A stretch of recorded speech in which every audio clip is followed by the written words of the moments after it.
This is Jed Disler, and welcome to the Piano Maven, your friendly podcast guide to piano recordings. If my voice sounds a little groggy, it's because it's very early in the morning and I just woke up and I'm drinking water to wet my whistle, and I'm also drinking coffee to wake me up.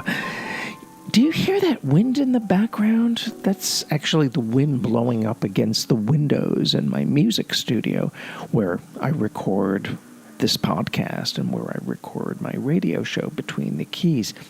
You see, if we could get enough paid subscribers to monetize this podcast and meet my goal of $2,000 a month, I could definitely overhaul and upgrade every element relating to our production values. So please consider subscribing to this podcast through my Substack page by clicking on the link in the episode description. Paid subscribers get bonuses such as Piano Maven Zoom meetings, where we share listening experiences, and we will be having special guests in the future. I thank all of you for spreading the good word about the Piano Maven podcast to all of your fellow piano mavens. And, we are indeed a vibrant and passionate community. And I thank you again for your constant feedback and for turning me on to recordings that even I'm not aware of. That's the whole point of this adventure, I intend this podcast not just to be a guide to recordings, but also a tool to engender dialogue and discussion and for us to learn from one another. On this episode, I'm going to be discussing the 4 Ballades, Opus 10, by Johannes Brahms. First, I'm going to talk about the music a little bit, and then about recordings devoted to the full cycle of 4 pieces. Of course, there are pianists who have recorded these pieces on an individual basis, but I'm going to be talking only about pianists who've recorded the 4 Opus 10 Ballades as a cycle, as a group. In October 1853, Robert Schumann wrote an article that praised the talents of a 20-year-old composer he had only just met named Johannes Brahms.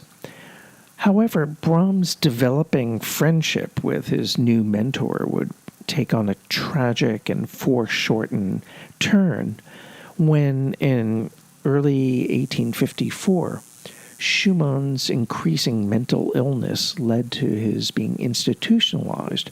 And it was during this difficult time that Brahms composed his 4 Ballades, Opus 10.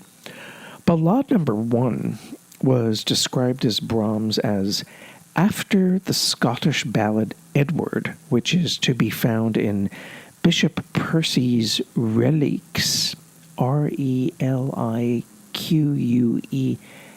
Do I pronounce that correctly? Reliques or Reliqueus? Anyway, Reliques. It's called Bishop Percy's Reliques of Ancient English Poetry. Schumann wrote to his wife Clara from the asylum at Endenich in 1855. He wrote about this first ballade's strange newness. And the second ballade's gentle opening andante section foreshadows, I think, the serenity that you find in many of Brahms' late chamber works and solo piano pieces. And again, Schumann was really enchanted by this second ballade. He wrote, how different, how diversified, how suggestive to the imagination. Magical tones are in it.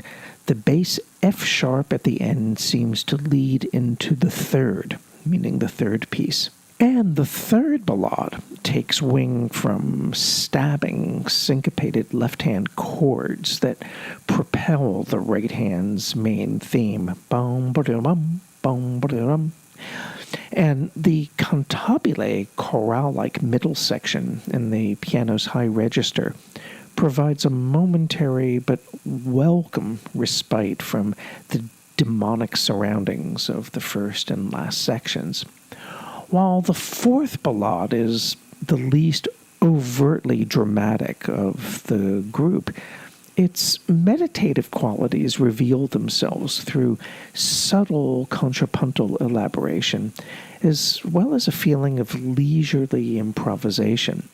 I like the quote from Glenn Gould about the fourth ballade in an interview he gave to David Duvall. Glenn Gould wrote that, "What endears it to me is that it is one of those relatively few works where Brahms lets his imagination, a sort of stream of consciousness process really, prevail over his sense of design, of architecture." So, let's get to talking about some recorded cycles of the four ballades, Opus 10 by Brahms. In APR's 7-disc reissue of the great Dutch pianist Egon Petry's complete recordings for the Columbia and Electrola labels, they included a previously unpublished recording of the Ballades from 1945 made for Columbia. Egon Petry also recorded the Ballades in the 1950s for the small-budget Allegro label. Generally, I find his playing direct and to the point, if a little matter-of-fact and maybe a little plain Jane. By contrast, there's more nuance and more of a feeling of repose in lyrical sections and a sense of where the lines are always moving. In the 1953 recordings by Wilhelm Kempff for Decca, I actually like these better than his later stereo remakes for Deutsche Grammophon, although I do love the tonal richness and natural singing quality of Kempff's live 1972 performance that was issued on the BBC Legends label. I imprinted on the Julius Katchen recordings of the Ballades released in 1966, and rehearing them a half-century later, I find that the rhythmic vivacity of number 3 and the central episode in number 2 still excite me to hear them, but I now find the first and fourth pieces kind of glib and facile. I think that Katchen's basic tempo for number 1 is too brisk, really, for what the music is really about. And number 4, I find lacks tenderness and introspection. I actually prefer a recording of the Ballades by another American pianist that was issued not too long after Katchen's originally was. And this is the recording by Earl Wild for the Vanguard label. He's just as big a player as Katchen, but he brings much more awareness of voice leading and poetic shadings to the music. And I think he's alive to each piece's character. So for those who think that Earl Wild was no more than a flashy virtuoso, you're going to find a really serious and thoughtful musician at work here. In his book Conversations with Arau, Joseph Horowitz described Claudio Arau's recording of the Brahms Ballades as akin to a great leader singer projecting in a concert venue, whereas Wilhelm Kempff was akin to someone singing by the hearth. Not exactly a folk singer, but someone with an untrained yet instinctively beautiful voice. Actually, I find the Arau recordings to be more impulsive and volatile and rhetorical, as if not so far removed from the bigness and the sheer ambition of those 3 Brahms piano sonatas, especially number 3, the sonata I'm talking about. Arau is fiery instead of warm, I think. And if you want warmth, however, without sacrificing structural backbone, I remain a big fan of the studio recording by Emanuel Ax on Sony Classical. His version, I think, is every much as grounded and expressively proportioned as that wonderful Arthur Rubinstein version from around 1970. They are stylistically similar, Emanuel Ax and Arthur Rubinstein. However, there was this extremely limited edition from 2005 capturing Emmanuel Ax live at the Lucerne Piano Festival playing the Ballades. And I was actually at that concert, and here Emmanuel Ax just lets go much more, and he adapts an uncommonly brisk yet never hectic pace for the fourth ballade. Idil Biret, the Turkish pianist, plays the fourth ballade even faster than Emmanuel Ax, with a real feeling of one beat to the bar. Her interpretations of the first three pieces have a boldness and an edginess that keeps your ears glued to whatever listening device you may be using. This is really fresh and spontaneous piano playing, in my opinion, and I was really happy to hear Idil Biret's Brahms Ballades again. They've really got spunk, if you like spunk. And now we're going to get to two pianists who recorded the Ballades for Deutsche Grammophon, but who also are represented in the catalog by very different live performances that they gave of these works.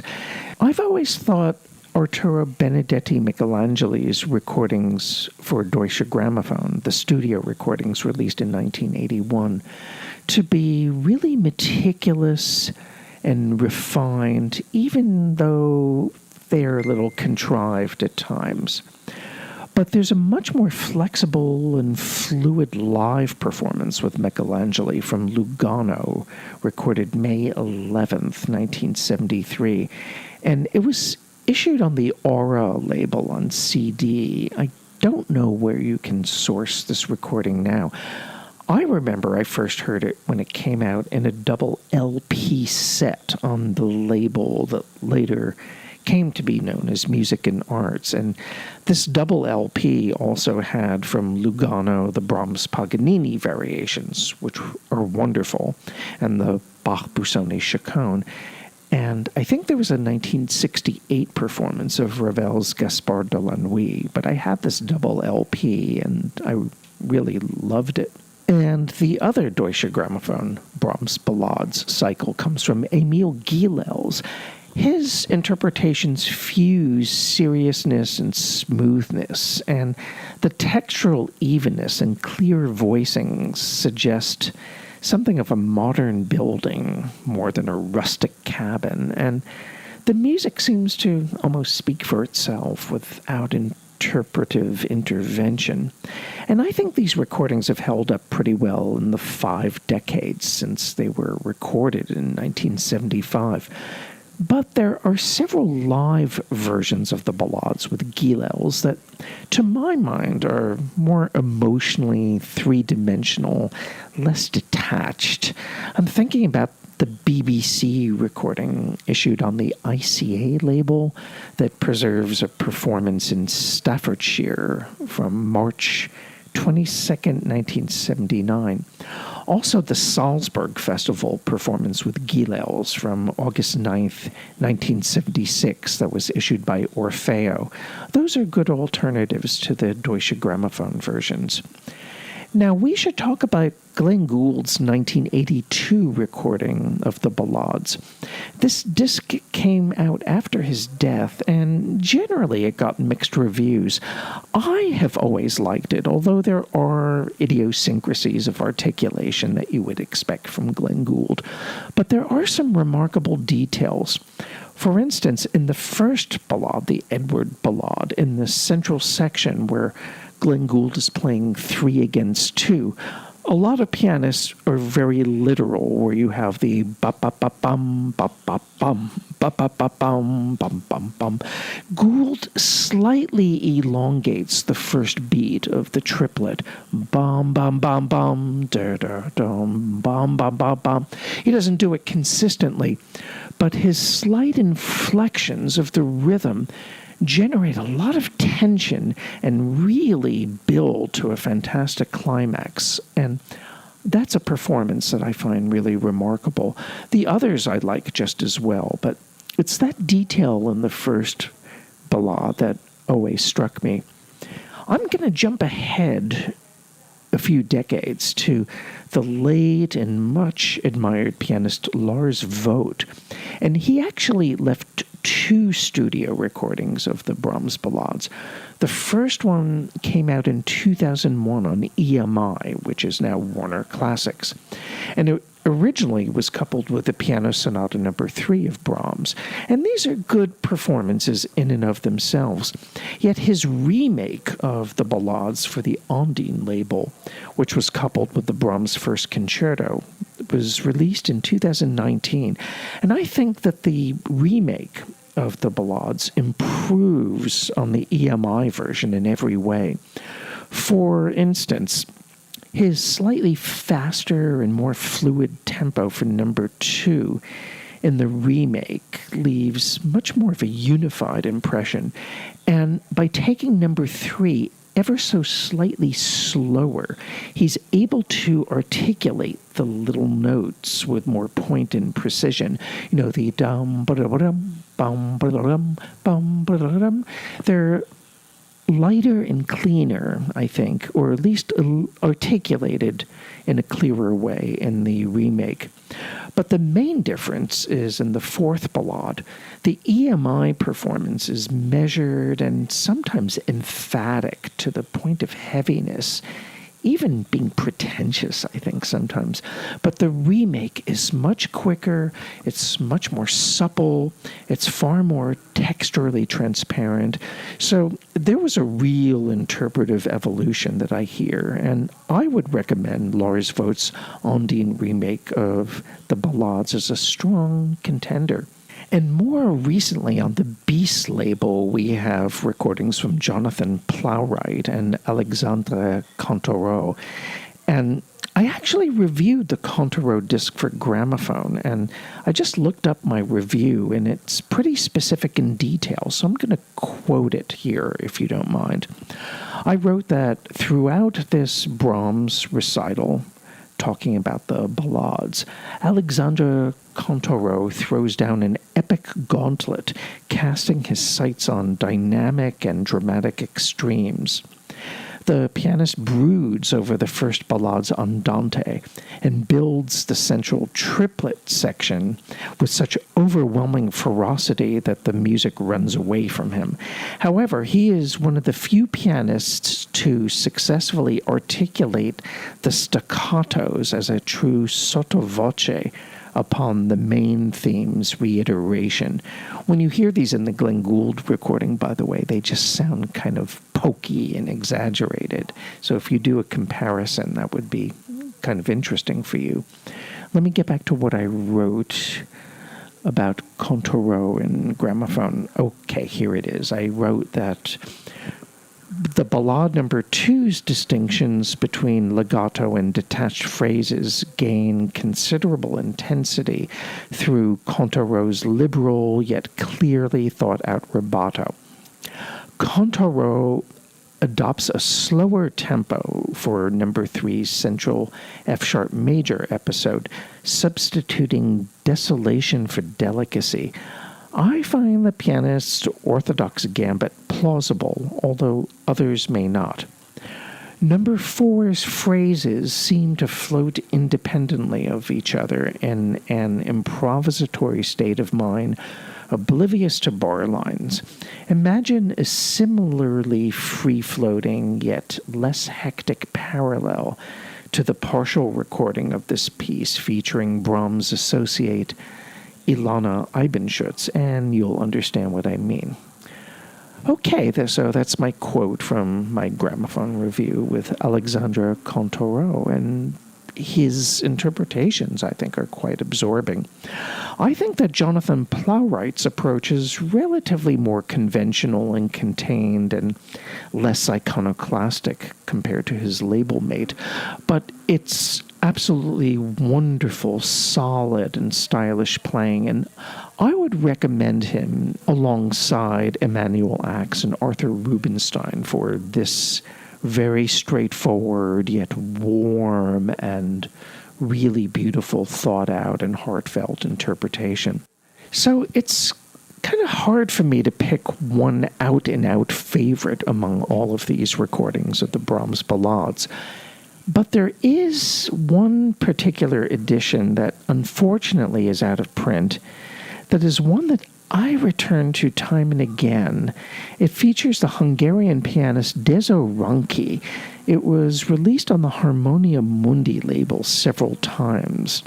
I have it on a 1994 reissue in Harmonia Mundi's mid-price Musique d'Abord series, and it has this catalog number HMA 1903082. It was recorded in Budapest in 1991, actually. These performances seem to fuse the best of what I like in many of these editions. He gets a true Brahmsian sonority that's built from the bottom up with strong attention to bass lines. There's a fullness of texture that is also very transparent at the same time. And Dezo Ranki gives you solid but never rigidly held tempos that have a symphonic kind of cast about them. And the fourth piece exemplifies what I always mean by controlled freedom, which is a cliche that I use to death. I say controlled freedom way too often. But I always sense from these performances that Dezo Ranki has the big picture in mind, despite the attention to small details of articulation and balance. This is the kind of large-scale perspective that Egon Petri often conveyed in Beethoven and in his recordings of the Brahms Handel variations and the Alkan Symphony and the Bach Chromatic Fantasy and Fugue, but less so in his recordings of the Ballades, curiously enough. In any event, if you can find this Brahms disc with Dezo Ranki playing the Ballades Opus 10, it's well worth hunting down. And it also contains one of the most focused and centered performances I know of the Scherzo in E-flat minor, Opus 4. And it has selections from Brahms' various Klavierstück from Opus 116, 118, and 119. Oh, and by the way, remember my recent podcast episode about the Joyce Hatto scandal? Well, Dezo Ranki's Brahms Ballades were used for the Joyce Hatto release, but they only stole Ballades numbers 1, 2, and 3. They didn't use his fourth ballade, and the Joyce Hatto fourth ballade still remains to be identified. So I hope all of this discussion will be useful for you to sort out the different options that we have for the Brahms Ballades Opus 10 on record. I probably would recommend as my first choices either Emanuel Ax, Jonathan Plowright, or the Lars Vogt remake on Ondine. But do try to find the Dezo Ranki version and keep Earl Wild in mind as well.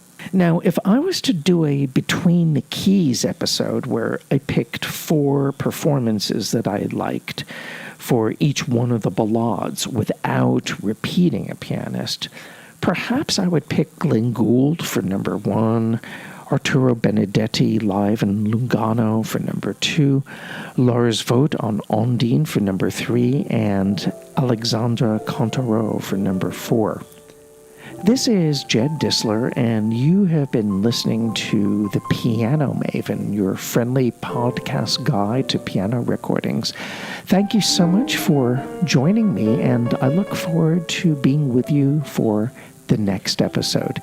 Take good care.